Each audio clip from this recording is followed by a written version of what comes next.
يا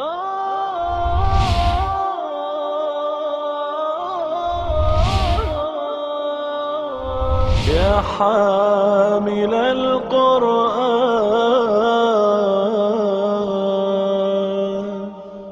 اعوذ باللہ من الشیطان الرجیم. بسم اللہ الرحمن الرحیم. وَاعْلَمُوا أَنَّمَا غَنِمْتُم مِّن شَيْءٍ فَأَنَّ لِلَّهِ خُمُسَهُ وَلِلرَّسُولِ وَلِذِي الْقُرْبَى وَاعْلَمُوا أَنَّمَا غَنِمْتُم مِّن شَيْءٍ فَأَنَّ لِلَّهِ خُمُسَهُ وَلِلرَّسُولِ وَلِذِي الْقُرْبَى وَالْيَتَامَى وَالْمَسَاكِينِ وَابْنِ السَّبِيلِ إن كنتم آمنتم بالله وما أنزلنا على عبدنا يوم الفرقان يوم التقى الجمعان والله على كل شيء قدير. آج ہم اللہ کا نام لے کر 10ویں پارے کا آغاز کر رہے ہیں. اللہ تعالیٰ کی توعید و توفیق و نصرت ہی سے یہ 9 پارے جب ہم مکمل کر پائے ہیں، اس پر اللہ تعالیٰ کا شکر ادا کرنا چاہیے. الحمدللہ رب العالمین. فرمایا اعوذ باللہ من الشیطان الرجیم. وَاعْلَمُوا أَنَّمَا غَنِمْتُم مِّن شَيْءٍ فَأَنَّ لِلَّهِ خُمُسَهُ وَلِلرَّسُولِ وَلِذِي الْقُرْبَى وَالْيَتَامَى وَالْمَسَاكِينِ. قرآن مجید کی یہ سورہ مبارکہ جیسا کہ ہم پہلے پڑھ چکے ہیں، یہ غزوہ بدر پر تبصرہ کرتی ہے. اور غزوہ بدر جیسا کہ ہم سب جانتے ہیں کہ وہ اسلام کا پہلا بڑا معرکہ ہے. اس سے پہلے کچھ جھڑپیں وڑپیں ہوئی ہیں، لیکن جسے باقاعدہ کو جنگ کہا جائے وہ پہلی ہے نبی اکرم صلی اللہ علیہ وسلم اور قریش کے درمیان، یا کفر اور اسلام کے درمیان، یا حق و باطل کے مابین. پھر اس جنگ کی خاص بات یہ ہے کہ اللہ تعالیٰ نے اس میں نبی اکرم صلی اللہ علیہ وسلم کو بڑی فیصلہ کن فتح عطا فرمائی. 70 کفار کے بڑے بڑے سردار مارے گئے، 70 قیدی بن گئے، اور ڈھیروں مال غنیمت پہلی مرتبہ نبی اکرم صلی اللہ علیہ وسلم اور صحابہ کرام کے ہاتھ لگا. بنیادی طور پر یہ سورہ مبارکہ جیسا کہ اس کے نام سے ظاہر ہے، انفال. انفال کہتے ہی غنائم کو ہیں، یعنی جو غنیمتیں جمع ہوتی ہیں مال کے اندر انہی کو غنائم کہتے ہیں. انہی کا نام عربی زبان میں انفال ہے. غنیمت کا لفظ بھی عربی کا ہے. اصل میں یہاں پر وہ مضمون بیان ہو رہا ہے، لیکن جیسے آپ اخبار میں دیکھتے ہیں نا کہ ایک پوری خبر میں سے کسی ایک جملے کو شہ سرخی کے طور پر سلیکٹ کیا جاتا ہے اور سب سے پہلے اس کو نمایاں طور پر بیان کیا جاتا ہے، اور پھر باقی اخبار ہوتا ہے، اور پھر اس اخبار کے اندر جہاں اور خبریں ہوتی ہیں وہ بھی ایک خبر ہوتی ہے، لیکن جو اہم ترین بات ہوتی ہے اس کو ہیڈ لائن کے طور پر لایا جاتا ہے. تو یہاں بھی اصل میں جو اصل مضمون بیان کرنے والا تھا اس صورت کے اندر، اس لیے کہ یہ پہلی دفعہ واقع ہوا تھا کہ غنیمتیں ہاتھ آئی ہیں. اس سے پہلے عرب میں رواج یہ تھا کہ جو مال جس کے ہاتھ لگ جائے وہ اس کا، لیکن اسلام میں غنیمت کا باقاعدہ ایک قانون جو اب بیان ہو رہا ہے وہ نازل کیا گیا. لیکن اس میں سے جو ایک بات تھی اس کو ہائی لائٹ کر کے سب سے پہلے لایا گیا تھا اس سورت کے آغاز میں. اب وہ اصل مضمون آ رہا ہے، وَاعْلَمُوا أَنَّمَا غَنِمْتُم مِّن شَيْءٍ. میں مسلمانوں جان لو کہ جو کچھ بھی تمہیں غنیمت میں ملا ہے، یعنی جو کچھ بھی تم لوٹ کے لائے ہو، خواہ کسی نے کم لوٹا ہے یا زیادہ لوٹا ہے، تھوڑا اکٹھا کیا ہے یا زیادہ اکٹھا کیا ہے، کوئی شخص باقاعدہ لڑنے میں شریک ہوا ہے یا اس جنگ کی اسٹریٹجی میں اس کو پیچھے بٹھایا گیا تھا، کسی جگہ حفاظت پر معمور کیا گیا تھا، کسی اور مشن پر بھیجا گیا تھا، لیکن کسی بھی سینس میں جو اس کا شریک ہے وہ سب کا سب کیا ہے، وہ مال کا حقدار ہے. لیکن وَاعْلَمُوا أَنَّمَا غَنِمْتُم مِّن شَيْءٍ فَأَنَّ لِلَّهِ خُمُسَهُ وَلِلرَّسُولِ وَلِذِي الْقُرْبَى وَالْيَتَامَى وَالْمَسَاكِينِ. یہ ذہن میں رکھیے گا کہ نبی اکرم صلی اللہ علیہ وسلم کے جو بڑے بڑے ایثار ہیں ان میں سے ایک بڑا نمایاں ایثار یہ ہے کہ نبی اکرم صلی اللہ علیہ وسلم نے اپنے خاندان کو، یعنی پورے کے پورے بنو ہاشم کو زکوٰۃ و خیرات سے محروم کر دیا کہ کسی بھی ہاشمی کو، نہ صرف سید کو بلکہ ہاشمی کو زکوٰۃ بھی نہیں دی جا سکتی اور صدقہ و خیرات بھی نہیں دیا جا سکتا۔ اب ظاہر بات ہے کہ ان میں سے سارے ہاشمی جو ہیں وہ کھاتے پیتے تو نہیں ہیں، جیسے ہر گھرانے کے اندر کچھ صاحب ثروت لوگ ہوتے ہیں، کچھ غریب لوگ ہوتے ہیں، تو بنو ہاشم میں بھی غریب تھے، لیکن نبی اکرم صلی اللہ علیہ وسلم نے ایک خاص احتیاط برتی کہ میرے ساتھ ایک ذاتی عقیدت کی وجہ سے لوگ سارے صدقات و خیرات کہیں میرے گھرانے کے اندر ہی، میری خاندان کے اندر ہی نہ بانٹتے رہیں اور باقی لوگ اس سے محروم نہ رہ جائیں۔ ایسا عام طور پر ہوا نہیں کرتا، یعنی جو بھی کوئی لیڈر ہوتا ہے وہ اپنے گھر والوں کے روٹی پانی کا پہلے بندوبست کرتا ہے، باقیوں کے بارے میں بعد میں سوچتا ہے، لیکن نبی اکرم صلی اللہ علیہ وسلم نے اس کی الٹ ترتیب کی کہ اپنے جو خاندان والے تھے بنو ہاشم پر تو بین کر دی زکوٰۃ بھی اور صدقہ و خیرات بھی بین کر دی۔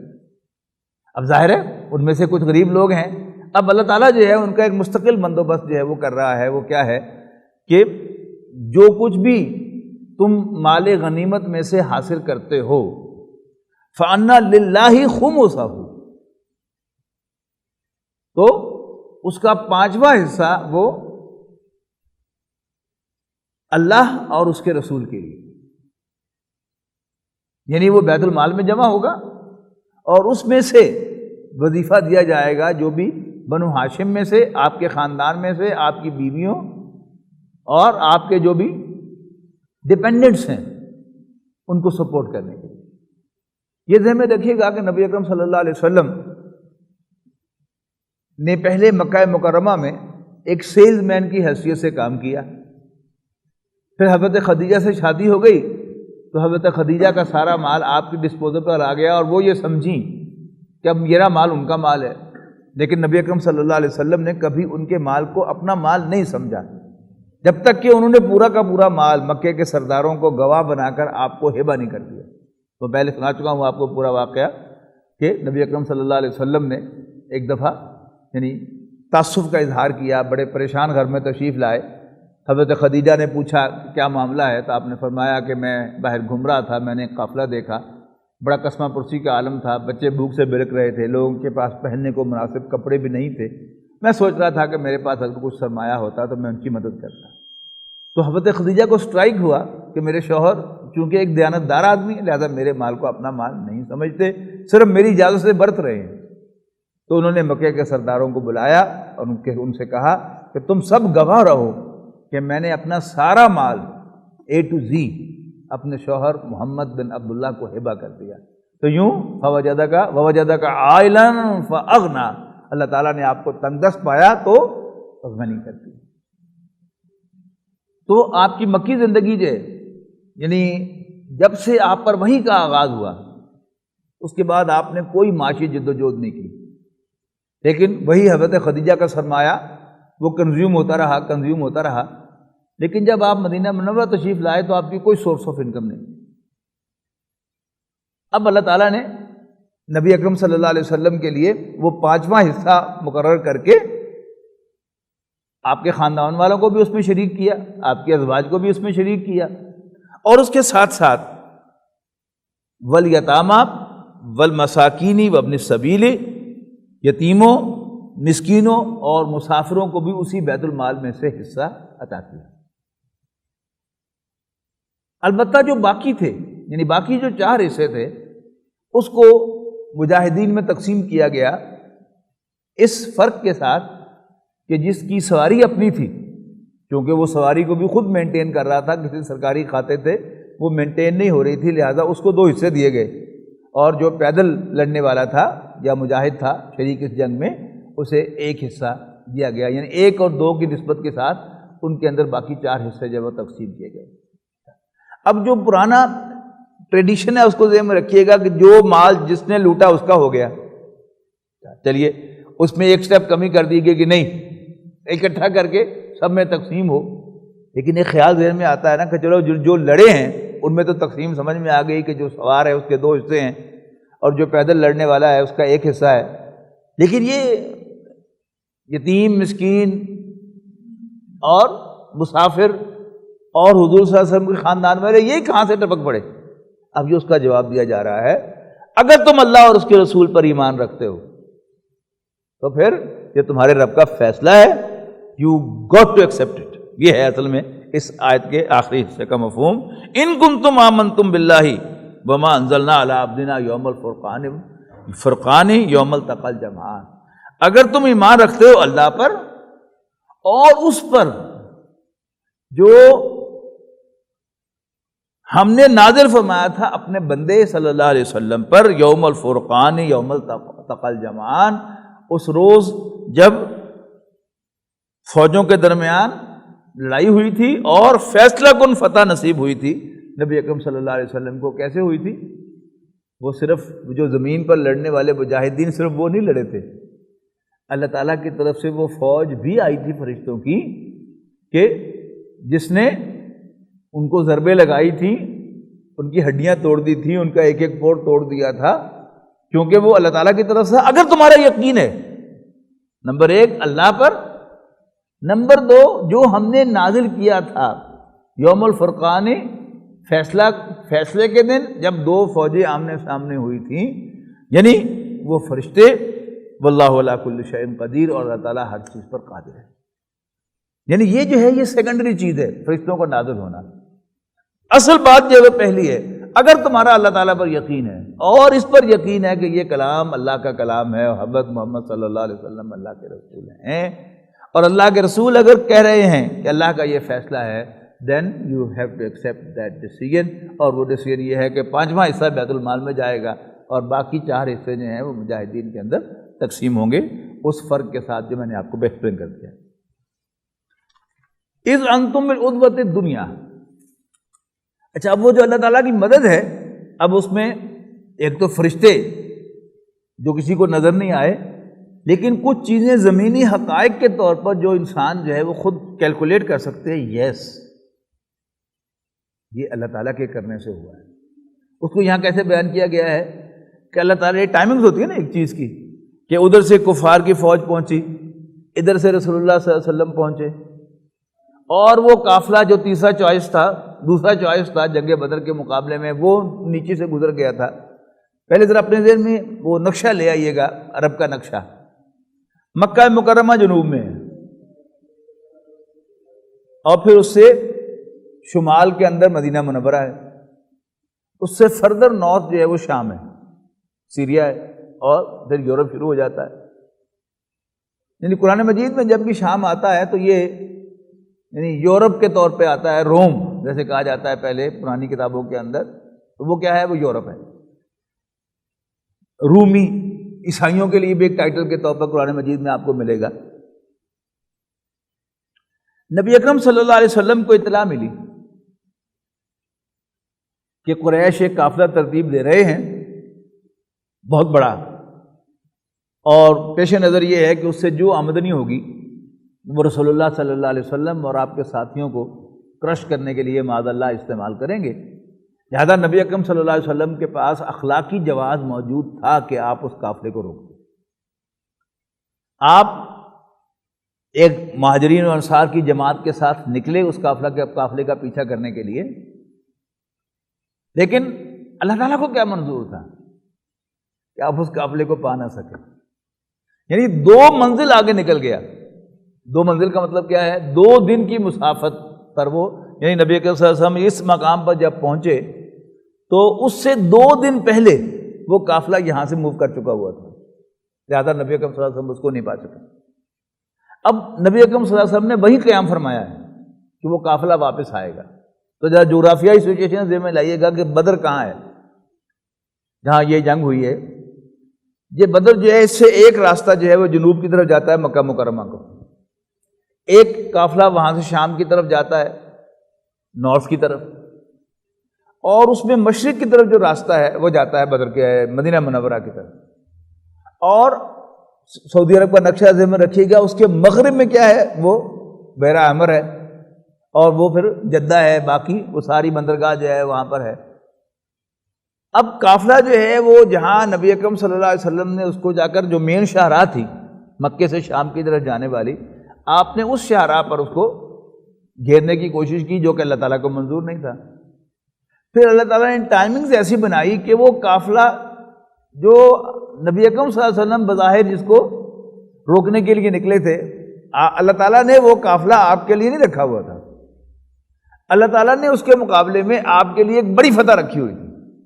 یعنی آپ ذہن میں لائیے گا ایک تصور کہ ہم کتنا ہی یہ کہہ لیں کہ نبی اکرم صلی اللہ علیہ وسلم کے پاس اخلاقی جواز تھا اس قافلے کو روکنے تھا اور he was genuine to stop it, لیکن آج کا مورخ یا کوئی سیرت نگار جو ہے وہ بہرحال آکورڈ محسوس کرتا ہے کہ رسول اللہ صلی اللہ علیہ وسلم نے کسی قافلے کو روکا.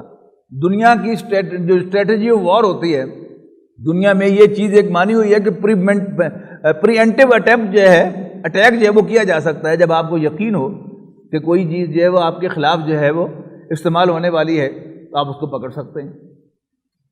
یہ عام آپ اخبارات میں پڑھتے ہیں کہ جی دہشت گردی کا بہت بڑا حملہ جو ہے وہ روک لیا گیا. کیا اطلاع ملی کہ یہاں کوئی ٹیررسٹ جو ہے وہ اٹیک کرنے والے ہیں، اتنا ان کے پاس اسلحہ ہے، اتنا جو ہے ان کے پاس بارود ہے، تو اس پر پولیس جو ہے وہ کرتی ہے. کوئی بھی اس کو نہیں کہتا کہ ایسا نہیں کرنا چاہیے. تو لیکن اس کے باوجود اللہ تعالیٰ نے بڑے خاص بندوبست کیا کہ نبی اکرم صلی اللہ علیہ وسلم کو گھر سے نکال دیا مدینہ منورہ سے، جس کا ہم پہلے ذکر پڑھ چکے ہیں، اور قافلہ جو ہے وہاں سے پہلے گزار دیا. ایسا تو نہیں ہے کہ اللہ تعالیٰ کے بھی علم میں نہیں آیا تھا کہ قافلہ جو ہے وہ جا رہا ہے. اللہ تعالیٰ نے اگر رسول اللہ صلی اللہ علیہ وسلم کو اس قافلے تک پہنچانا ہوتا تو رسول اللہ صلی اللہ علیہ وسلم کو 2 دن پہلے گھر سے نکال دیتا. اللہ تعالیٰ کے اختیار میں تو سب کچھ تھا، لیکن اللہ تعالیٰ کی پلاننگ کیا تھی کہ قافلے کے ساتھ ان کا مقابلہ نہ ہو، بلکہ ان کا مقابلہ جو ہے وہ 1000 کے لشکر کے ساتھ. اب وہ ساری ایک انسانوں کی پلاننگ ہے، ایک اللہ تعالیٰ کی پلاننگ ہے. تو فرمایا جا رہا ہے اذ انتم بالعدوۃ الدنیا، جب تم مدینے کے قریب والے کنارے پر تھے، ناکے پر تھے، وہم بالعدوۃ القصویٰ، اور وہ دور والے ناکے پر تھے، والرکب اسفل منکم، اور قافلہ تم سے نیچے اتر گیا تھا. اب یہ نیچے اتر گیا ہے، اوپر گیا تھا، یہ بڑا دلچسپ ہے. اگر آپ کے علم میں ہو، ذہن میں ہو اس وقت کہ آپ امریکہ میں کسی کی جگہ آپ نے جانا ہے تو وہاں آپ جو ہے وہ ڈائریکشن جو ہے وہ لیں گے کہ کہاں جانا ہے، تو وہاں آپ کو جگہ اینڈ اسٹریٹ اپ، ہم پنجابی میں کہیں گے سیدھے ٹرے جاؤ، تو امریکہ میں ہوگی انسٹرکشن تو اگر اسٹریٹ اپ، لیکن وہی انسٹرکشن آپ برطانیہ میں لیں گے آ کر تو وہاں کا اسٹریٹ ڈاؤن. یعنی اپ اور ڈاؤن کا فرق ہے، لیکن مطلب دونوں کا کیا ہے؟ سیدھے ٹرے جاؤ. لیکن امریکن اسٹریٹ اپ کہے گا اور برٹش جو ہے وہ اسٹریٹ ڈاؤن کہے گا. اسی طرح اب زمین تو ہے وہ گول، کوئی اپ ڈاؤن نہیں ہے، لیکن اس محاورے کے اعتبار سے کہ جس جگہ یہ بات ہو رہی ہے اس سے نیچے جو ہے وہ قافلہ گزر گیا، جو شام کی طرف جا رہا تھا، یعنی جو بھی فاردر ایریا ہے اس کو اسفل کہا جا رہا ہے، اور جو مدینہ منورہ ہے اس کو ایک اپر لیول پر کہا جا رہا ہے کہ تم قریب والے ناکے پر تھے اور قافلہ تم سے نیچے اتر گیا تھا. وَلَوْ تَوَاعَدْتُمْ لَاخْتَلَفْتُمْ فِي الْمِيعَادِ، اور اگر تم جنگ کے لیے آپس میں مل جل کر بھی ٹائمنگز طے کرتے، اپائنٹمنٹ کرتے، لَاخْتَلَفْتُمْ فِي الْمِيعَادِ، تو بھی وقت معین پر جمع ہونے میں تقدیم و تاخیر ہو جاتی، آگے پیچھے معاملہ ہو جاتا. وَلَٰكِن لِيَقْضِيَ اللَّهُ أَمْرًا كَانَ مَفْعُولًا، لیکن اللہ تعالیٰ کو جو منظور تھا وہ کام ہو کر رہنے والا تھا. اللہ تعالیٰ کی ساری پلاننگ کیا تھی کہ مسلمان جو مٹھی بھر ہیں، 313 ہیں، 314 ہیں، اللہ تعالیٰ ان کا مقابلہ 1000 کی فوج کے ساتھ کرائے. اور زندگی میں یہ بات انسان کو جتنی سمجھ میں آ جائے، جتنی جلدی سمجھ میں آ جائے، اتنا ہی انسان جو ہے وہ کمفرٹیبل ہو جاتا ہے. انسان کا یہ کڑنا، یہ کیا ہو گیا، ایسا کیوں نہیں ہوا. جب بھی پلاننگ میں کوئی چیز جو ہے وہ فٹ نہ ہو، آپ نے بڑی محنت کی ہو اور وہ کام ہو نہ سکے، تو اس وقت بجائے کڑنے کے ایک سبق آج سیکھ لیں کہ اس وقت فوراً اللہ تعالیٰ کی طرف رجوع کر کے ہنس پڑنا ہے کہ یا اللہ ہونا ہوگی جو تو چاہے. یعنی میں نے اپنا پورا ٹیل لگا لیا، پورا زور لگا لیا، لیکن اللہ میاں آئی ایم سوری، ہوا وہی جو تو نے چاہا۔ اب اگر آپ کو یہ بات فوراً یاد آ جائے گی تو پھر وہ کڑنا نہیں ہوگا آپ کا، آپ روئیں گے نہیں، بلکہ یقیناً آپ کی ہنسی نکل جائے گی کہ واہ بھائی واہ، اللہ تیری شان ہے، جو تو کرنا چاہے وہ ہوتا ہے، جو میں کرنا چاہنا وہ نہیں ہو سکتا۔ پھر دوسری بات آپ یہ نوٹ کریں کہ اپنی زندگی میں ذرا ویو بیک کریں، آپ کی زندگی 40 سال کی عمر ہے آپ کی، یا 50 سال کی عمر ہے، 55 سال کی ہے، ذرا ایک بیک گلانس ذرا ڈالیں اپنے ماضی پر۔ آپ کی زندگی کے وہ ایونٹس جو آپ کو بہت ناگوار تھے، آپ غور کریں گے تو انہوں نے ہی آج آپ کو اس مقام پر پہنچایا ہے۔ آپ کسی خاص شعبہ تعلیم میں جانا چاہتے تھے، یا آپ کے نمبر نہیں آئے، یا آپ کے جو گھر کے فائنینشیل جو حالات تھے اس میں انہوں نے آپ کو اجازت نہیں دی کہ آپ وہ تعلیم کا معاملہ جو ہے وہ کر سکے، یا کوئی اپرچونٹی جو آپ سمجھتے تھے کہ بڑی زبردست اپرچونٹی ہے، آپ اس اپرچونٹی کو اویل نہیں کر سکے۔ لیکن آپ حساب لگائیے کہ اگر آپ اس اپرچونٹی کو اویل کرتے تو آپ شاید اتنے ویل آف نہ ہوتے جتنے آج ہیں، اتنے انفلوئنشل نہ ہوتے جتنے آج ہیں، ٹھیک ہے نا، اتنے کمفرٹیبل اپنے لائف میں نہ ہوتے جتنے آج ہیں۔ تو یہ سب جو ہے اللہ تعالیٰ کی پلاننگ ہے، کئی پہلوؤں سے ہوتی ہے، صرف ایک یعنی فائنینشیل پہلو نہیں ہوتا، اس میں بہت سے پہلو ہوتے ہیں۔ انسان کے اب صاحب اولاد ہونا ہے، یعنی ایک بیوی، ایک عورت جس سے آپ کا ذہن تھا کہ اگر اس سے شادی ہو جائے تو پتہ نہیں آپ کو کیا کچھ ملے گا، لیکن فار ون ریزن اور دی ادر آپ کے والدین نہیں مانے، اس کے والدین نہیں مانے، یا کوئی ایسے حالات بن گئے کہ آپ اس سے شادی نہیں کر سکے۔ لیکن آج آپ ویو بیک کریں گے، وہ تو بے اولاد پھر رہی ہے بیچاری، آپ کو اللہ تعالیٰ نے صاحب اولاد بنایا ہے۔ پھر آپ کو ایک شکر کا ایک یعنی کلمہ آپ کی زبان پر خود بخود آئے گا کہ واقعی یا اللہ تیری شان ہے، تو بہت بڑا ہے، آئی ایم سوری کہ میں غلط پلان کر رہا تھا، تو نے مجھے صحیح رخ پر ڈال دیا۔ تو اللہ تعالیٰ کی پلاننگ کچھ اور تھی، نبی اکرم صلی اللہ علیہ وسلم کی اسٹریٹجی کچھ اور تھی۔ اب حضور صلی اللہ علیہ وسلم کے دل میں یہ خیال بھی اللہ تعالیٰ نے ڈالا تھا، یہ ذہن میں رہے کہ آپ اس قافلے کے پیچھے جائیں، اس لیے کہ وہ آپ کے خلاف استعمال ہونے کے لیے فنڈ ریز کر رہا ہے، لیکن اللہ تعالیٰ نے خود ہی ڈالا، پھر خود ہی اس قافلے تک پہنچنے نہیں دیا، پھر خود ہی آپ کو ڈائیورٹ کیا ادھر۔ اور پھر جو اگلی بات آئے گی کہ نبی اکرم صلی اللہ علیہ وسلم کے سامنے اللہ تعالیٰ نے 2 آپشن رکھ دی کہ اب میری طرف سے تمہارے حق میں فتح لکھی جا چکی ہے، چوائس از یورز، کہ تم قافلے کو روکنا چاہو تو بھی قافلے پر تم لازماً کامیاب ہوگے، اور اگر تم 1000 کا لشکر آ رہا ہے اس سے لڑنا چاہتے تب بھی تم کامیاب ہوگے۔ تو یہ ساری جو ہے اللہ تعالیٰ کی پلاننگ ہے، اس کا ذکر ہے۔ اگر یہ آپ کو یعنی ایک جملے میں سمجھ آ گئی وہ بات تو ساری بات میں نے جو کہی ہے اس کی بھی ضرورت نہیں تھی، لیکن اگر اب بھی سمجھ میں نہیں آئی تو پھر اللہ تعالیٰ سے دعا کیجیے کہ اللہ تعالیٰ کو یہ آپ کو یہ پوائنٹ کسی طرح کلک کرا دے، لیکن the moment it will click you, تو آپ کی زندگی، آپ کی سوچ میں ایک انقلاب آئے گا، اور آپ کی زندگی میں تفکرات ختم ہو جائیں گے، یعنی ایک اپنی سی ایفرٹ کرنی ہے لیکن ہوگا وہی جو اللہ چاہے گا۔ اور اللہ تعالیٰ کیسے معاملات کو ڈائیورٹ کرتا ہے اور کیسے کیسے کیسے پہنچاتا ہے، یہ آپ اپنی زندگی میں کچھ شواہد سے نوٹ کریں گے تو پھر اس بات کو سمجھنے میں انشاءاللہ آسانی ہوگی۔ وَلَوْ تَوَاعَدْتُمْ لَاخْتَلَفْتُمْ فِي الْمِيعَادِ وَلَٰكِنْ لِيَقْضِيَ اللَّهُ أَمْرًا كَانَ مَفْعُولًا لِيَهْلِكَ مَنْ هَلَكَ عَن بَيِّنَةٍ، تاکہ جس نے ہلاک ہونا ہو وہ ہلاک ہو ہر چیز کو واضح طور پر دیکھ کر۔ بین کہتے ہیں نا واضح کو، بینہ کہتے ہیں معجزے کو، بینہ دے یعنی اچھی طرح دیکھ کر کھلی، جس نے گمراہ ہونا ہو وہ بھی کھلی آنکھوں کے ساتھ گمراہ ہو، اور ومن حیا گمراہ ہونا نہیں، جس نے ہلاک ہونا ہو وہ بھی کھلی آنکھوں کے ساتھ ہلاک ہو، اور وَيَحْيَا مَنْ حَيَّا عَن بَيِّنَةٍ، اور جس نے زندہ رہنا ہو وہ بھی پورے انشراح صدر کے ساتھ کھلی آنکھوں کے ساتھ زندہ رہے۔ وَإِنَّ اللَّهَ سَمِيعٌ عَلِيمٌ، اور یقیناً اللہ تعالیٰ تو سننے والا، جاننے والا ہے۔ اِذْ يُرِيكَهُمُ اللَّهُ فِي مَنَامِكَ قَلِيلًا، اسی اسٹریٹجی کا ایک اور حصہ، یعنی آپ کی تعداد ہے 313 314 اور ادھر سے لشکر ہے 1000 کا۔ اب جسے ہم آج کی زبان میں کہتے ہیں نا ریئلسٹک اپروچ. اب ریئلسٹک اپروچ کیا ہوتی کہ نبی اکرم صلی اللہ علیہ وسلم کئی دفعہ سوچتے کہ بھئی میں اپنے ساتھیوں کو خام خواہ کہیں مروا ہی نہ بیٹھوں.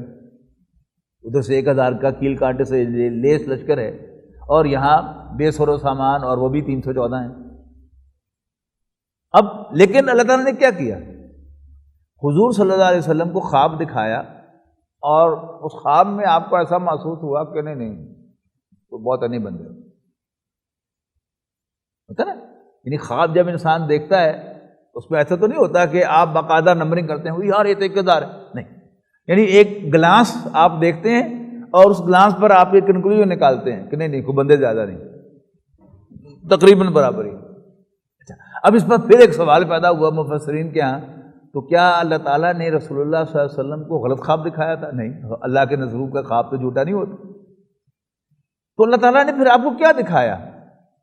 آپ کو ان اشخاص کی جو ایکچوئل کریڈیبلٹی ہے وہ دکھائی کہ بندے ہیں تو 1000 لیکن حوصلے کے اعتبار سے، کریج کے اعتبار سے، یقین کے اعتبار سے، استقامت کے اعتبار سے وہ 1/3 بھی نہیں ہے. یعنی جو اصل ویٹیج تھا ان کا، بندے تو 1000 تھے لیکن ان کی ویٹیج کیا تھی؟ جسٹ تمہارے برابر ہی تھی. لہذا نبی اکرم صلی اللہ علیہ وسلم نے فیصلہ کیا، آپ کا رجحان ہوا کہ 1000 کے لشکر سے لڑا جائے، اس لیے کہ بہرحال 1000 کے لشکر پر اگر آپ کو فتح ملتی تو وہی تھا جس کا بعد میں ہوا کہ پورے عرب میں دھاک بیٹھ گئی. اس لیے کہ قریش، میں کئی دفعہ کر چکا ہوں کہ قریش کو آج کا امریکہ سمجھیں، جیسے آج دنیا میں امریکہ کی ایک حیثیت ہے. اور اگر کسی جگہ پر یہ جو فیصلہ کروں، یہ جو افغانستان کے اندر اب جو فتح ہوئی، شکست ہوئی ہے امریکہ کی، امریکہ کو کیوں لالے پڑے ہوئے ہیں کہ باعزت واپسی مل جائے. وہ باعزت واپسی کیا ہے کہ کچھ ایسے ہی کچھ ریکویسٹ جو ہے ان کی طرف سے آ جائے کہ بس ہم جیسے آپ چاہتے ہیں ویسے کر لیتے ہیں، اور پھر امریکہ جو ہے بھاگنے کا. لیکن اگر وہاں پر امریکہ شکست مان کر وہاں سے بھاگنا نہیں چاہتا ہے نا. اسی طرح اب یہ جو ایران کی طرف پیش قدمی ہو رہی ہے، اس میں بھی امریکہ کا کوئی فیصلہ کو شکست ہو جائے تو پھر آپ تصور کیجئے کہ امریکہ کی کیا حیثیت ہوگی. تو اس وقت جزیرہ نما عرب میں قریش کی حیثیت وہی تھی، پلے کچھ نہیں تھا ان کے. امریکہ تو خیر ان کے پاس ریسورسز بھی بہت زیادہ ہیں، امیر ملک ہے، لیکن قریش کے کوئی ریسورسز نہیں. لیکن چودر چکی اس کے وہ ماسٹر تھے، تو ان کی ساری چودر خاک میں مل گئی غزوہ بدر کے اندر. اچھا، اب نبی اکرم صلی اللہ علیہ وسلم کو اللہ تعالیٰ آمادہ کرنا چاہتا تھا کہ آپ 1000 کے لشکر سے لڑائی لیں. کیسے آمادہ کیا؟ نمبر 1، آپ کو ری ایشورنس دی کہ تم جدھر بھی بڑھو گے ہم تمہیں فتح دیں گے. وہ دونوں کا چوائس کیا ہے؟ وہ قافلہ coming back from Syria going to Mecca, دوسرا مکہ سے آیا ہوا 1000 کا لشکر، تم جس سے بھی لڑائی لو گے ہم تمہیں فتح دیں گے. اب حضور صلی اللہ علیہ وسلم کے لیے سوچنے کا زیادہ اچھا موقع ہو گیا کہ فتح تو ہونی ہے تو کیوں نہ بڑی فتح حاصل کی جائے. اللہ تعالیٰ کی خوشخبری کے باوجود کہ تمہیں فتح ہوگی، نبی اکرم صلی اللہ علیہ وسلم اپنے ساتھیوں کی خون کی حفاظت ضرور فرماتے ہیں کہ ٹھیک ہے فتح تو ہو جائے گی لیکن میرے بہت سے بندے جو ہیں وہ شہید ہوں گے. تو آپ سوچتے کئی بار، لیکن اللہ تعالیٰ نے کافروں کی تعداد ہی حضور صلی اللہ علیہ وسلم کو کم دکھائی. یعنی آپ کو ایسا ہی فیل ہوا اس خواب کے نتیجے میں کہ کوئی زیادہ تعداد نہیں ہے، تقریباً ہمارے برابر ہی ہے. اس لیے کہ 1/3 تھا نا، 1/3 تھے کم سے بھی کم تھے مسلمان. تو اللہ تعالیٰ نے اگر تقریباً آلموسٹ اتنے ہی دکھا دیے ہوں، پھر بھی تعداد تھوڑی سی زیادہ ہے کفار کی. یعنی 1000 کا اگر 1/3 کیا جائے تو وہ تقریباً 333 یا کچھ اس سے زیادہ زائد بنتے ہیں. لیکن مسلمانوں کی تعداد پھر بھی کم ہے، لیکن بہرحال پھر وہ مقابلے کا ایک ٹکر جو ہے وہ بن جاتی ہے، مقابلے کا ایک جوڑ بن جاتا ہے. تو اس کے لیے اللہ تعالیٰ نے کیا کیا؟ حضور صلی اللہ علیہ وسلم کو خواب میں جو خواب دکھایا اس سے آپ کا امپریشن کیا ہوا کہ کوئی تعداد زیادہ نہیں ہے ان کی. پھر خوشخبری دی کہ جدھر بھی ہاتھ ڈالو گے، یہ بھی کہا تھا. پھر اللہ تعالیٰ کی طرف سے وہ ٹائمنگز جو ایسی ہو رہی ہیں کہ وہ قافلہ تو نکل گیا، اب تو حضور صلی اللہ علیہ وسلم اس کا پیچھا بھی کرنا چاہیں تو نہیں کر سکتے، وہ تو گھر پہنچ گیا مکے. اب تو سامنے ایک ہی ہے، لیکن نبی اکرم صلی اللہ علیہ وسلم کو یہ اطلاع نہیں دی گئی اللہ تعالیٰ کی طرف سے کہ قافلہ مکہ پہنچ گیا ہے. آپ کو اس چوائس پر رکھا, اس میں کیا پھر مسلمانوں کا امتحان لیا اس میں کہ نبی اکرم صلی اللہ علیہ وسلم کو مسلمان کس حد تک اون کرتے. کہ جب حضور صلی اللہ علیہ وسلم نے مسلمانوں کو خوشخبری دی کہ اللہ تعالیٰ کی طرف سے خوشخبری ہے کہ تم جدھر بھی ہاتھ ڈالو گے, جدھر بھی بڑھو گے, میں تمہیں فتح دوں گا. اب دو ہیں, ایک قافلہ آ رہا ہے اور ایک لشکر آ رہا ہے, بتاؤ کدھر جانا ہے. تو صحابہ کرام نے, پہلے تو مہاجرین نے بڑے زوردار خطابات کیے کہ اللہ کے رسول ہمیں اصحاب موسیٰ پر قیاس نہ کیجیے, جنہوں نے موسیٰ علیہ السلام سے کہہ دیا تھا کہ اذهب انت وربک فقاتلا انا ہاہنا قاعدون. موسیٰ آپ جائیے اپنے رب کو لے کر اور جنگ کیجیے, فتح ہو جائے تو ہمیں بتا دیجیے, ہم یہاں بیٹھے. ہم وہ نہیں ہیں, ہم آپ کے ساتھی ہیں. آپ اشارہ کریں, ہم لڑنے مرنے کو تیار ہیں. لیکن رسول اللہ صلی اللہ علیہ وسلم کی تسلی نہیں ہو رہی, بار بار پھر پوچھتے ہیں, ہاں بھائی دسو پھر بتاؤ بھائی پھر کیا ارادہ ہے.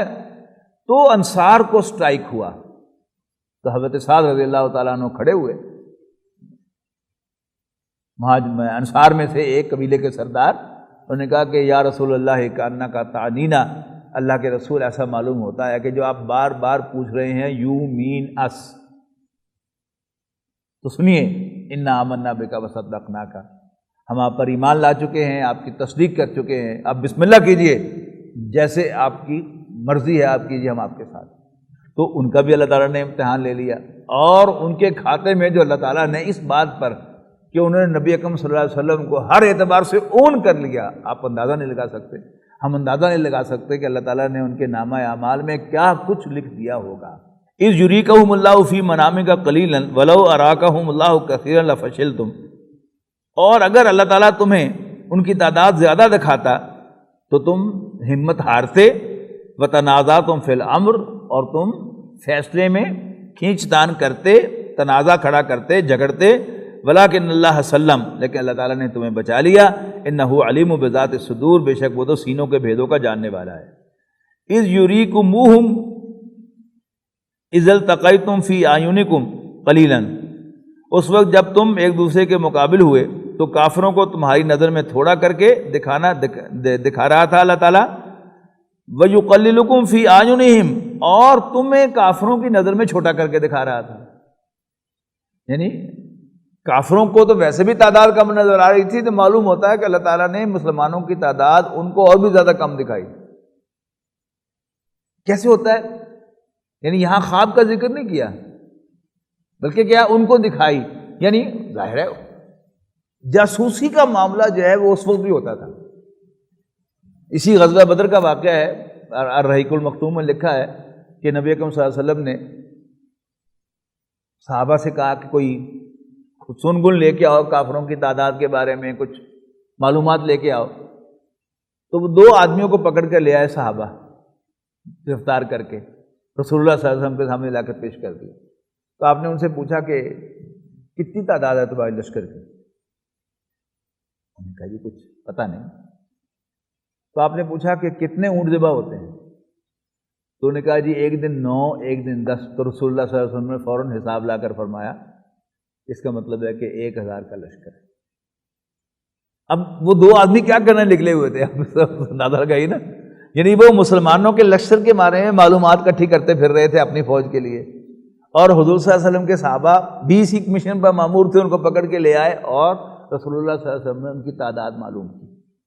تو قریش کو بھی ظاہر ہے مسلمانوں کی تعداد تو تھی ہی کم, لیکن ہوتا نا بندہ کہ جب فرض کیجیے یہ مسجد جو ہے بھری ہوئی ہو, اب ہم میں سے ہر شخص جو ہے وہ اسٹیٹسٹکس کا ماہر تو نہیں ہے کہ وہ ایک نظر میں وہ بتا دے گا کہ کتنے بندے تھے, جبکہ یہ اسٹیٹکس والے جو ہیں ان کا باقاعدہ ایک علم ہے, فن ہے پورا. ہمارے ایک دوست تھے وہ کراچی میں, انہیں ایم ایس سی فزکس کی تھی, تو انہوں نے مجھے دلچسپ بات بتائی کہ ہمارے یعنی میتھمیٹکس کے پرچے میں ایک سوال آیا تھا کہ کراچی میں کتنی باربر شاپ ہیں.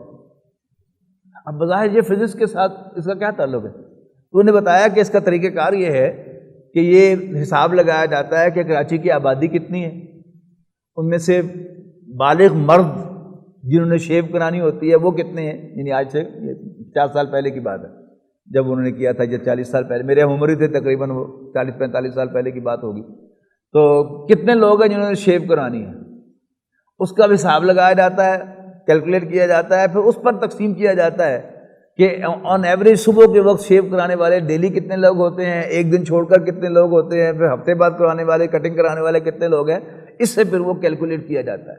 تو ہر آدمی تو ماہر نہیں ہوتا کہ وہ یوں کر کے دیکھے تو بتا دے کہ مسجد میں کتنے ہیں، لیکن جو میتھمیٹیشین ہوگا یا اسٹیٹسٹکس کا ماہر ہوگا وہ بندے نہیں گنے گا، وہ جو ہے وہ ایک نظر میں یہ دیکھے گا، یعنی فرض کیجئے کہ یہاں تک سینٹر بنتا ہے تو وہ اس کا جو ہے وہ فردر ہاف بنتا ہے، تو یہ ایک نظر میں وہ گننا بڑا آسان ہے کہ وہ گن لے کہ یہاں کتنے نمازیوں کے یہ بنے ہوئے ہیں چوکٹے جو ہیں، وہ اسے کیلکولیٹ کرے گا، اس کو فوراً ضرب دے گا تو آپ کو منٹ میں بتا دے گا کتنے نمازی ہیں، لیکن ہر آدمی تو اس کا ماہر نہیں ہوتا۔ اب دیکھا اپنی فوج میں سے نکل کے آیا، وہ 1000 کی تعداد تھی، اور اس نے ادھر مسلمانوں کی طرف دیکھا تو ایک امپریشن کیا ہوگا، ٹامے ٹامے لوگ سن۔ اب ٹامے ٹامے جو ہے یہ کیا ہے، یہ ایک بڑی کھلی اصطلاح ہے کہ جب وہ آگے جا کے بتائے گا تو وہ اب اللہ تعالیٰ اس کے دل میں ڈالے گا کہ وہ ٹامے ٹامے سے مراد 200 بندے لے گا، 150 بندے لے گا یا 300 بندے لے گا۔ تو یہ ہے کہ اللہ تعالیٰ نے ان کے دل میں یہ امپریشن کریٹ کیا کہ مسلمانوں کی تعداد بہت کم ہے۔ اذ یریکمہم اذ التقیتم فی اعینکم قلیلا ویقللکم، اور تمہیں چھوٹا کر رہا تھا، کم دکھا رہا تھا، فی اعینہم ان کی آنکھوں میں، لی یقضی اللہ امرا کان مفعولا، تاکہ اللہ تعالیٰ اپنے اس کام کا فیصلہ صادر فرمائے، یعنی اس کو ممکن بنائے، اس کو منظور کرے، جو کہ اللہ تعالیٰ کے ہاں منظور تھا، ہونے والا تھا۔ وَإِلَى اللَّهِ تُرْجَعُ الْأُمُورُ، اور تمام ایشوز اللہ تعالیٰ ہی کی طرف ریفر کیے جاتے ہیں۔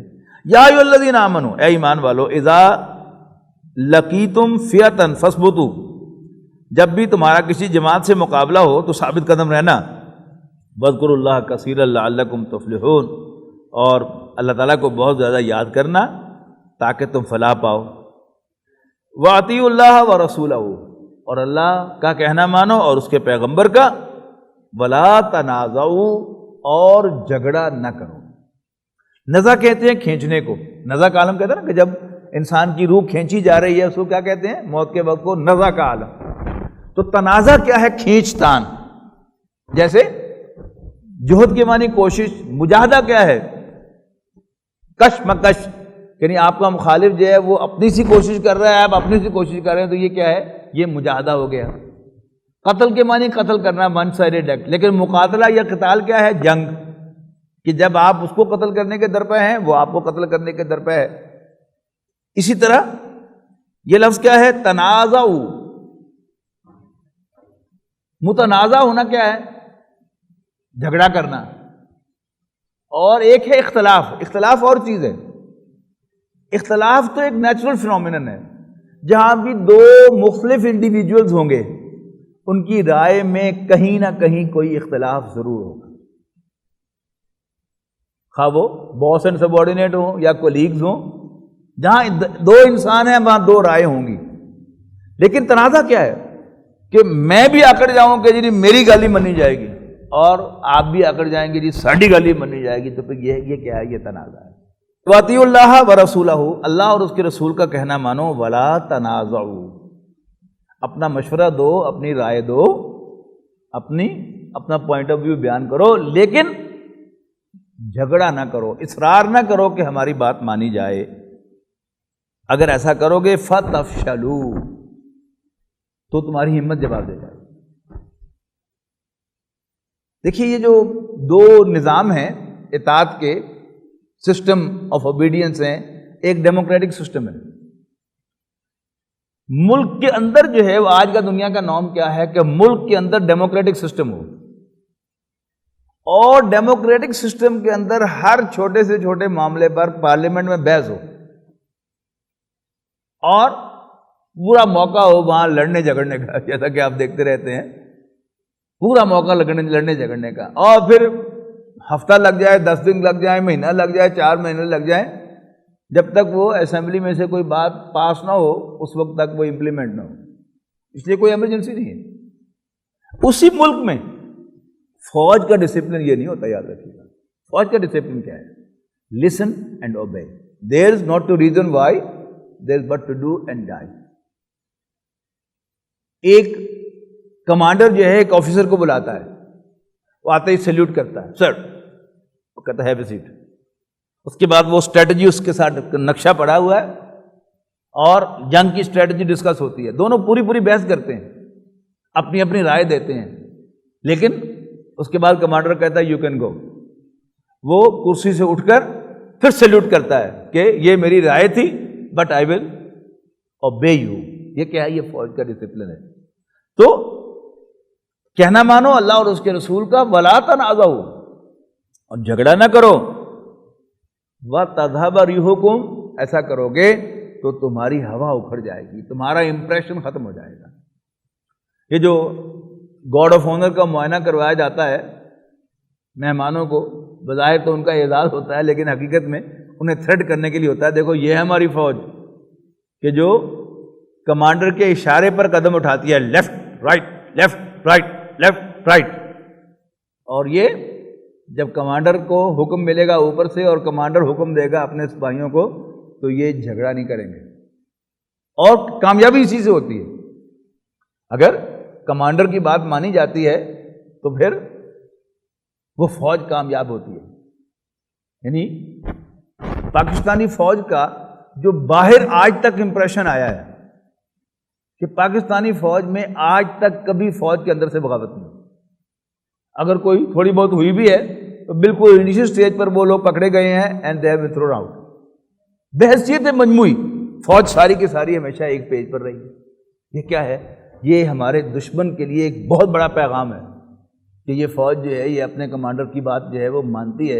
اور اختلاف بھی ہو, وقتاً فوقتاً سامنے آتا رہتا ہے اختلاف, لیکن جو بھی ان کا کمانڈر ہوتا ہے وہ اس کا حکم مانتے ہیں. آپ سول دفاتر میں آپ جائیں گے تو ہر دفتر میں آپ کو قائد اعظم کی تصویر ملے گی. پچھلے سال یہ مجھے کچھ 6 بیسز پر جانے کا اتفاق ہوا, پی ایف کے بیسز پر, کہ وہاں میرا خطاب رکھے ہوئے تو انہوں نے, تو وہاں بڑی دلچسپ چیز میں نے دیکھی کہ قائد اعظم کی تصویر ایک طرف آفیسر کے پیچھے, اور ساتھ ہی ایئر فورس کے چیف آف سٹاف کی تصویر اس کے ساتھ ہے. ٹھیک ہے نا؟ یعنی صرف یہ نظریے کے ساتھ کمیٹڈ نہیں ہے, کمانڈ کے ساتھ بھی کمیٹڈ ہے. ہمارا کمانڈر جو ہے وہ چیف آف ایئر سٹاف ہے, ہم اس کی بات جو ہے وہ مانتے ہیں کہ کیا ہے, یہ ایک پیغام ہے. تو جنگ اس کے بغیر نہیں لڑی جا سکتی. تو اگر دشمن کو یہ پیغام چلا جائے کہ یہ تو اپنے کمانڈر کے ساتھ بحث کرنا شروع کر دیتے ہیں, تو وہ کوئی نہ کوئی شوشہ جو ہے وہ چھوڑے گا اور وہاں بحث شروع ہو جائے گی, اور اس بحث کے دوران بھی وہ واک اوور لے کے جا سکتا ہے. تو فتفشلوا, تم ڈھیلے پڑ جاؤ گے, تمہاری وتذهب ريحكم, اور تمہارا امپریشن خراب ہو جائے گا, تمہاری ہوا اکھڑ جائے گی. واصبروا, اور صبر کرو, ان اللہ مع الصابرین, بے شک اللہ تعالیٰ تو صبر کرنے والوں کے ساتھ ہے. تو یہاں جو صبر کرنا ہے, آپ سمجھے کہ یہ کون سا صبر ہے؟ اپنی رائے کے ایثار کا صبر. مشکل ترین صبر جو ہے وہ یہی ہے کہ آپ ایک سمجھدار آدمی ہیں, آپ کی ایک رائے ہے, آپ کا تجربہ ہے, آپ کو پورا یقین ہے یو آر رائٹ, لیکن اس کے باوجود آپ اپنے کمانڈر کی بات کو سیلیوٹ کر کے قبول کر لیتے ہیں. تو یہ کیا ہے؟ یہ فوج کی اصل اسٹرینتھ ہے. تمہاری رائے ہوتی ہوگی, صحیح ہوتی ہوگی جیسا کہ تمہارا خیال ہے, لیکن اطیعوا اللہ و رسولہ, اللہ کا کہنا مانو اور اس کے پیغمبر کا صلی اللہ علیہ وسلم. ولا تنازعوا, اور جھگڑا نہ کرو. فتفشلوا, ڈھیلے پڑ جاؤ گے. وتذهب ريحكم, اور تمہاری ہوا اکھڑ جائے گی. جب بحث و تمیز شروع ہو جاتی ہے تو پھر جو وہ ایک لڑنے کی ایک جوش و جذبہ ہوتا ہے وہ ختم ہو جاتا ہے. فتفشلوا, تو ڈھیلے پڑ جاؤ گے, اور باہر تذهب ريحكم, تمہاری ہوا اکھڑ جائے گی.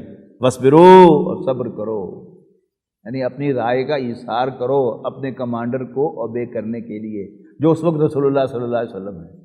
لیکن آج پوری دنیا میں اس اصول کو مانا گیا ہے نا کہ اصل چیز جو ہے وہ کمانڈر کی اطاعت ہے، ہو ایور از ہی. جیسے ہماری جو نماز باجماعت ہے اس کو آپ نوٹ کریں کہ اس کی اصل اسپرٹ کیا ہے کہ جس کو بھی آپ نے اپنا امام بنایا ہے، خواہ اب آپ کو سبارڈینیٹ کیوں نہ ہو،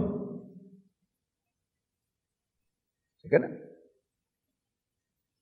اگر کسی وقت قاری صاحب بھی نہیں ہے اور کوئی بھی نہیں ہے اور آپ گارڈ کو جو نماز پڑھنے کے لیے نہ آیا ہوا ہے اس کو آپ اپنا امام بنائیں گے تو نماز کے اندر یو ہیو ٹو اوبے.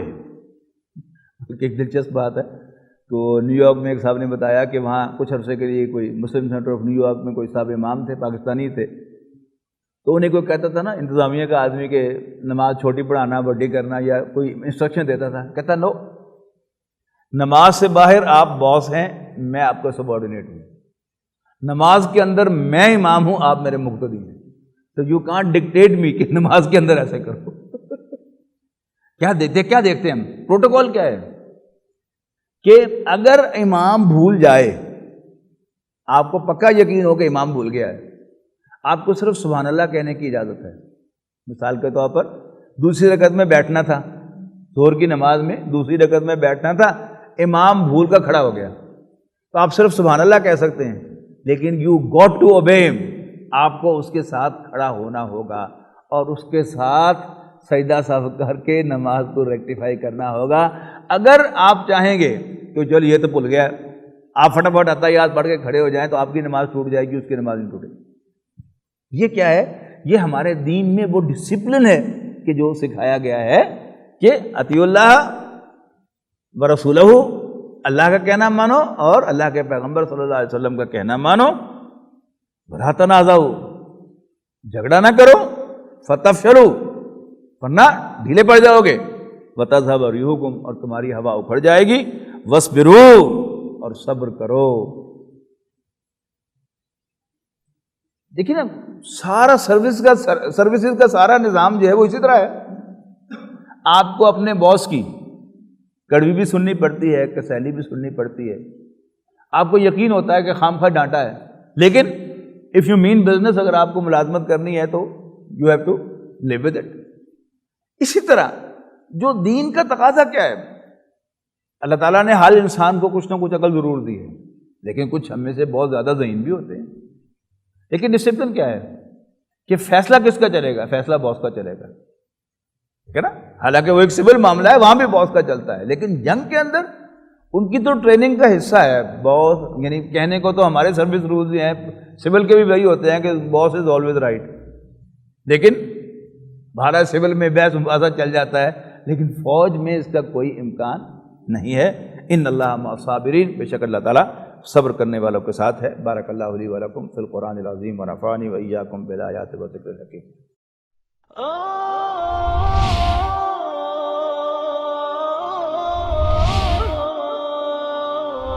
يا حامل القرآن